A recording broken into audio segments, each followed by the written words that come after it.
BNP chairperson ও তিনবারের সাবেক প্রধানমন্ত্রী বেগম খালেদা জিয়ার রুহের মাগফিরাত কামনায় চাঁদপুরের মতলব উত্তর উপজেলায় মিলাদ ও দোয়া মাহফিল অনুষ্ঠিত হয়েছে।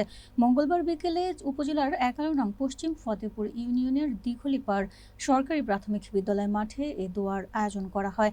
উপজেলা স্বেচ্ছাসেবক দলের সদস্য আশিক হোসেন কাজল এই মিলাদ ও দোয়া মাহফিলের উদ্যোগ নেন।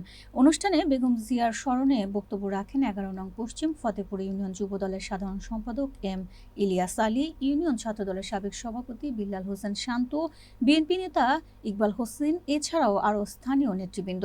এ সময় বক্তারা বেগম খালেদা জিয়ার রাজনৈতিক জীবন, গণতন্ত্র পুনরুদ্ধারে তার ভূমিকা এবং প্রবাসী কল্যাণে তার অবদানের কথা গভীর শ্রদ্ধার সঙ্গে স্মরণ করেন এবং তার আত্মার মাগফিরাত কামনা করে দেশবাসীর কাছে দোয়া প্রার্থনা করেন। মাহফিলে বিএনপি, যুবদল, ছাত্রদল, অঙ্গ ও সহযোগী সংগঠনের বিপুল সংখ্যক নেতাকর্মী উপস্থিত ছিলেন। সবশেষে স্থানীয় মসজিদের ইমামের মাধ্যমে মোনাজাত পরিচালনা করা হয়, যেখানে মরহুমা বেগম খালেদা জিয়ার আত্মার শান্তি ও মাগফিরাত কামনা করা হয়।